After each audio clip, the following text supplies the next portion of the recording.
menghadapi fitnah musiman, tuduhan musiman, cemooh musiman dari para kaum anti Natal. Mereka mengatakan pohon Natal, pohon cemara adalah budaya kafir, budaya pagan. Nah, kalau Anda lihat di sini, ini adalah tembok Yerusalem, yang dimana di Israel sendiri juga memasang pohon Natal. Dan orang Israel tidak merasa bahwa ini adalah budaya pagan. Dalil ayat yang digunakan oleh kelompok anti Natal, yaitu mengambil dari Yeremia 10 ayat 2-3. Beginilah firman Tuhan, jangan biasakan dirimu dengan tingkah langkah bangsa-bangsa, janganlah gentar terhadap tanda-tanda di langit, sekalipun bangsa-bangsa gentar terhadapnya. Sebab yang disegani bangsa-bangsa adalah kesia-siaan. Bukankah berhala itu pohon kayu yang ditebang orang dari hutan yang dikerjakan dengan pahat oleh tangan tukang kayu? Dari dalil Yeremia pasal 10 ayat 2-3 ini, kelompok anti Natal menyatakan pohon cemara itu kafir. Kalau Anda melihat foto ini adalah satu pemandangan yang diambil dari Nazaret, Israel. Nah, orang Israel nggak horor dengan pohon Natal. Sedangkan kaum anti Natal termasuk yang di Indonesia ini, mereka horor terhadap pohon Natal. Dan mereka mengkafir-kafirkan pohon Natal. Dari mana asal dari tradisi pohon Natal? Ada yang berpendapat bahwa tradisi penggunaan pohon cemara sebagai pohon Natal berasal dari Martin Luther. Pada malam Natal, Martin Luther dikabarkan melihat sebuah pemandangan pohon cemara hijau, di mana di pucuk pohon tersebut tampak sebuah bintang bersinar terang. Pemandangan ini nampaknya memberikan impresi yang besar pada Martin Luther. Karena itu dia membawa pulang sebuah pohon cemara yang didekorasinya dengan lilin-lilin yang menyala. Kemudian simbol pohon hijau yang sebelumnya merupakan simbol kehidupan evergreen bergeser menjadi simbol Sang Juru Selamat, keselamatan, dan merupakan bagian integral dari perayaan kelahirannya. Namun sesungguhnya pohon cemara yang didekorasi dengan lampu ini yang dipakai dalam tradisi perayaan Natal adalah bermula dari orang-orang Yahudi yang percaya Kristus, yang pada sekitar bulan Desember mereka merayakan Hari Raya Hanukkah, dan mereka ingin merayakan Hanukkah sekaligus Natal. Sebab baik Hari Raya Hanukkah maupun Natal adalah hari raya yang sama-sama merayakan terang. Hari Natal merayakan terang yang hadir di bumi. Nah, ini juga merupakan pemandangan yang ada di Bethlehem, di depan gereja Nativity. Ada pohon Natal yang besar. Orang-orang yang percaya Kristus di Israel, di Bethlehem, mereka memasang pohon Natal sebagai bagian dari mengingat Allah yang inkarnasi. Jadi ini walaupun sebuah tradisi, tetapi ini tradisi yang memiliki dasar merayakan Allah Sang Terang Dunia itu yang lahir ke bumi. Pohon terang pengaruh budaya tradisi Hari Raya Yahudi Hanukkah. Dekorasi lilin-lilin atau lampu yang menyala dan dipasang pada pohon cemara itu yang disebut pula pohon terang adalah serapan dari tradisi Yahudi pada perayaan Hanukkah. Tuhan Yesus Kristus ketika bicara dalam kalimat ilahi, akulah terang dunia, ani or haolam, Yohanes 8:12, diucapkan Tuhan Yesus pada masa menjelang Hari Raya Hanukkah atau Hari Raya Penabisan Bait Allah, atau disebut juga dengan The Winter Feast of Dedication, perayaan cahaya, Yohanes 10 ayat 22. Hanukkah disebut juga dengan Hari Raya Lampu. Ada keterkaitan tanggal Hanukkah pada tahun 5 sebelum Masehi apabila dikonversikan dengan tanggalan Romawi, itu akan ketemu dengan tanggal 25 Desember. Nah, disitulah hari kelahiran Yesus Kristus. Di depan gereja Nativity di Bethlehem ada dipasang pohon terang yang besar, karena disitulah dahulunya Tuhan Yesus pernah datang di situ. Dan dia dirayakan dengan adanya pohon terang ini yang berkaitan dengan Hari Raya Lampu orang Yahudi. Kita menemukan persoalan lain ketika membaca Yesaya 9 ayat 5. Sebab seorang anak telah lahir untuk kita. Seorang putra telah diberikan untuk kita.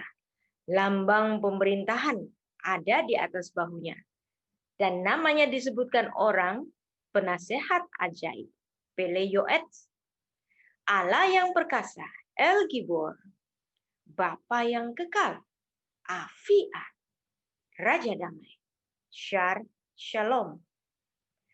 Ada beberapa orang yang mempersoalkan Yesaya 9 ayat 5 ini bukan nubuat bagi Yesus Kristus. Karena kalimat yang menulisnya, sebab seorang anak telah lahir. Telah lahir ini berarti past tense. Kalau past tense berarti bukan bicara tentang masa datang. Berarti ini bukan nubuat bagi Yesus Kristus. Apakah betul argumentasi itu? Tapi sebelumnya kita akan melihat satu bukti sejarah, yaitu cuplikan dari naskah Laut Mati, dari The Great Isaiah Scroll, 1Q Isaiah A. Di sini ada mencatat Yesaya 9 ayat 5. Ki yelet yulat lanu ben. Dalam catatan Qumran ini mencatat dalam aksara Paleo Hebrew. Nah, apa yang kita pelajari sekarang ini dan yang lazim ada dalam naskah-naskah Ibrani, termasuk Ibrani modern, adalah naskah Ibrani klasik seperti ini. Jadi naskah di Qumran itu ditulis dalam naskah yang lebih kuno, Paleo Hebrew. Tetapi isinya sama. Ki yelet yulat lanu ben. Nitan lanu. Fatehi.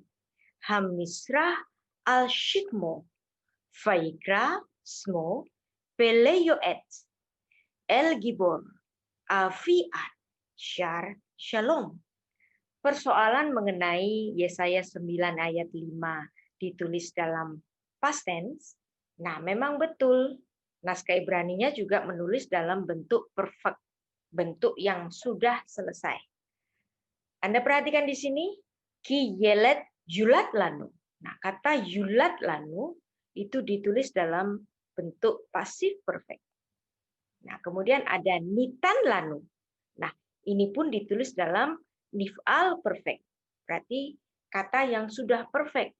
Nah, mereka mengajukan keberatannya bahwa Kejadian 9 ayat 5 ini ditujukan kepada Yesus Kristus karena ayat ini ditulis dalam bentuk past tense. Berarti ini bukan bicara kepada Yesus, tetapi bicara mengenai raja yang sudah ada. Misalnya siapa? Melkisedek. Tapi apakah Yesaya 9 ayat 5 itu bicara mengenai Melkisedek? Anda tidak boleh mendasarkan Kejadian 9 ayat 5 saja yang menulis dalam bentuk past tense. Kita harus melihat Yesaya 8 ayat 23 sampai 9 ayat 1 sampai 6. Konteksnya adalah berita mengenai the government of the promised son.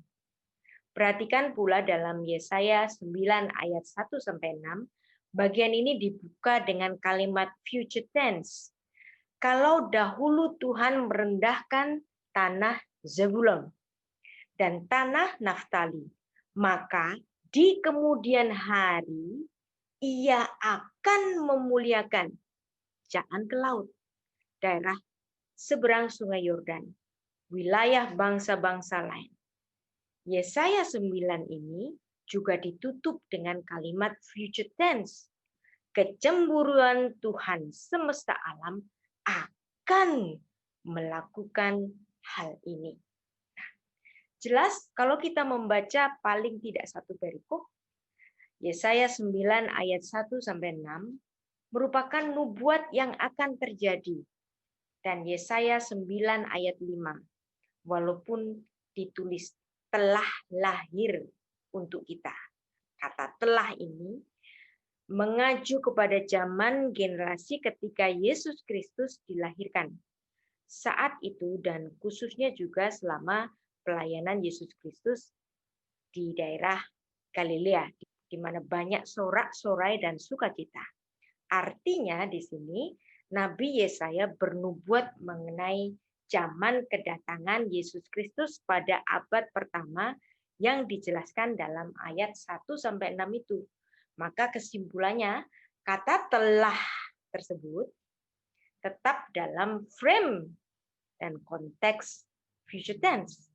Nah, perlu juga dipahami bahwa dalam sastra Ibrani, kadang nubuat atau janji itu ditulis dalam bentuk perfect past tense. Hal ini digunakan untuk menyatakan hal yang pasti akan terjadi dan pasti akan dilakukan oleh Allah. Contoh suatu nubuat yang ditulis dalam bentuk perfect, kita bisa membacanya dalam Kejadian 28 ayat 15. Sesungguhnya aku menyertai engkau dan aku akan melindungi engkau kemanapun engkau pergi, dan aku akan membawa engkau kembali ke negeri ini. Sebab aku tidak akan meninggalkan engkau, lo esafha, melainkan tetap melakukan asiti, apa yang kujanjikan dibarti kepadamu. Nah, kata tetap melakukan itu diterjemahkan dari kata Ibrani asiti. Nah, kata asiti ini dalam naskah Ibrani-nya ditulis dalam bentuk perfect. Anda lihat di sini. Verb call perfect first common singular, asiti. Nah, bukankah kata asiti ini merupakan satu janji Allah, suatu nubuat bagi Allah bagi Israel? Anda lihat di sini bahwa asiti adalah bentuk perfect past tense kalau di bahasa Inggris kan. Tetapi ini dituliskan sebagai janji. Maka bentuk perfect ini digunakan juga untuk menunjukkan kepastian yang pasti akan dilakukan oleh Tuhan kepada umatnya. Sehingga keraguan bahwa Yesaya 9 ayat 5 gara-gara menuliskan past tense atau perfect tense dalam naskah Ibrani-nya itu dianggap bukan sebagai nubuat bagi Yesus Kristus, bisa dibandingkan dengan Kejadian 28 ayat 15 ini. Natal adalah hari kelahiran atau ulang tahun. Anda melihat lagi, di Israel mereka merayakan ulang tahun Tuhan Yesus dengan pohon Natal yang sangat besar, dengan digandengkan dengan lampu Hanukkah yang merujuk kepada Hanukkah. Apakah orang Yahudi merayakan hari kelahiran? Nah, sebab ada golongan anti Natal yang memberikan dalil bahwa orang Yahudi itu tidak melaksanakan hari peringatan kelahiran. Sesungguhnya orang Yahudi merayakan hari kelahirannya. Menurut tradisi Yahudi, orang pertama yang merayakan ulang tahun atau pesta kelahiran adalah Adam. Tetapi mengingat dia tidak lahir, orang akan membantah bahwa dia tidak benar-benar memiliki hari ulang tahun. Tetapi bagaimanapun, hari pertama dari Adam ini sangat penting. Menurut orang Yahudi, Adam diciptakan pada hari Jumat pertama, hari ke-6 penciptaan. Setelah Tuhan selesai mengatur meja ulang tahun kosmik dengan langit dan bumi, matahari dan bulan, tanaman dan pohon, binatang buas, unggas dan ikan, tak lama setelah penciptaan Adam, masih pada hari Jumat yang sama atau hari ke-6 yang sama. Tuhan membentuk dan menghembuskan kehidupan istri bagi Adam, yaitu Hawa. Orang Yahudi merayakan ulang tahun Adam pada Rosh Hashanah, tahun baru Yahudi. Tidak dirayakan pada hari ketika dunia diciptakan, tetapi 6 hari kemudian, yaitu hari ketika segala sesuatu benar-benar dimulai. Hari ketika visi Sang Pencipta, Hakadosh Baruch Hu, tentang tinggal di rumah buatan manusia mulai bergerak. Ada golongan anti Natal yang menggunakan dalil Kejadian 40 ayat 20 sebagai larangan untuk merayakan hari kelahiran atau hari ulang tahun. Dan terjadilah pada hari yang ketiga, hari kelahiran Fir'aun. Maka Fir'aun mengadakan perjamuan untuk semua pegawainya. ia meninggikan kepala juru minuman dan kepala juru roti itu di tengah-tengah para pegawainya. Fir'aun, orang pagan itu merayakan hari kelahiran. Jadi merayakan ulang tahun itu pastilah golongan pagan, kata mereka. Kemudian golongan anti Natal itu juga memiliki dalil yang lain, yaitu menggunakan pengkhotbah 7 ayat 1. Nama yang harum lebih baik daripada minyak yang mahal, dan hari kematian lebih baik daripada hari kelahiran. Nah, berdasarkan dalil ini menyatakan hari kelahiran tidak boleh untuk dirayakan. Tetapi kita harus melihat konteks dari pengkhotbah 7 ayat 1 ini. Kitab pengkhotbah ini ditulis pada masa akhir hidup Raja Salomo, yang dimana dia sudah melihat apapun yang dia punyai, segala kekayaan yang dia punyai, segalanya sia-sia. Raja Salomo memandang hari kelahiran manusia itu adalah hari di mana dia menghadapi problema-problema hidup. Pada hari kematian, seseorang akan menghadapi kehidupan yang akan datang. Kehidupan pada Yerusalem baru, kehidupan pada langit baru, bumi baru, kehidupan pada olam haba dalam pandangan Ibrani. Nah, kehidupan pada olam haba ini tentu saja kehidupan yang lebih baik daripada kehidupan yang ada di bumi. Maka dari konteks ini, pengkhotbah 71 menyatakan hari kematian, hari menuju olam haba tentu saja lebih baik daripada hari kematian. Dari dalil tadi, Fir'aun penyembah pagan merayakan ulang tahun. Terus kemudian pada perjanjian baru ada orang jahat yang merayakan ulang tahun.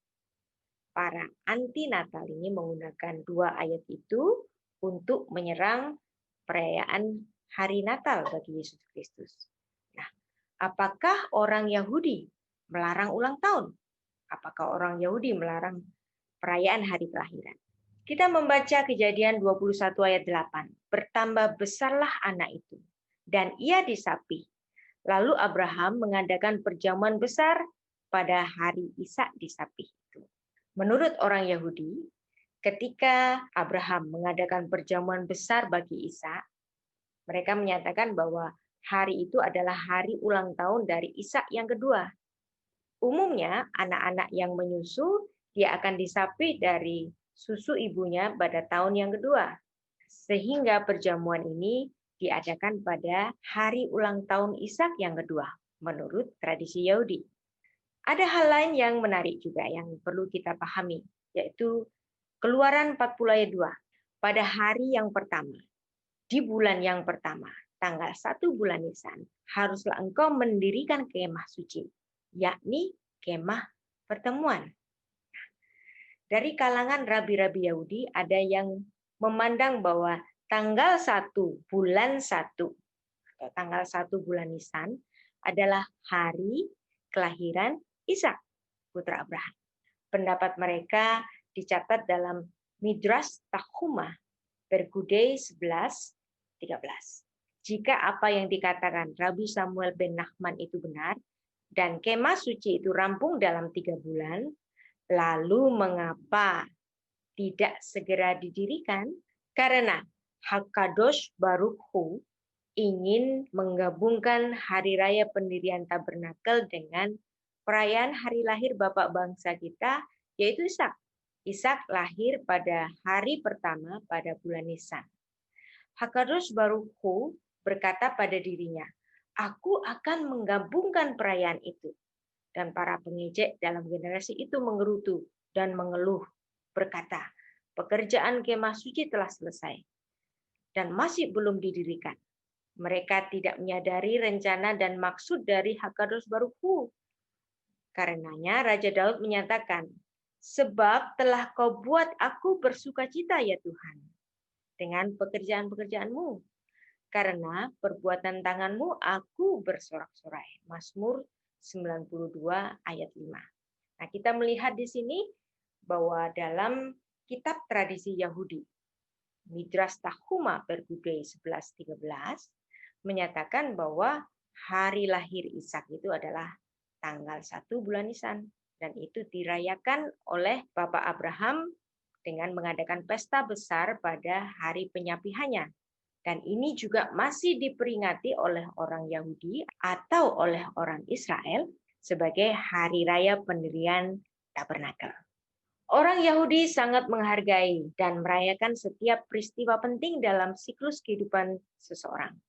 Mulai dari hari kelahiran, hari Brit Milah, yaitu sunat, hari Bar Mitzvah pada umur 12 atau 13, hari pernikahan, dan tentu saja hari kematian.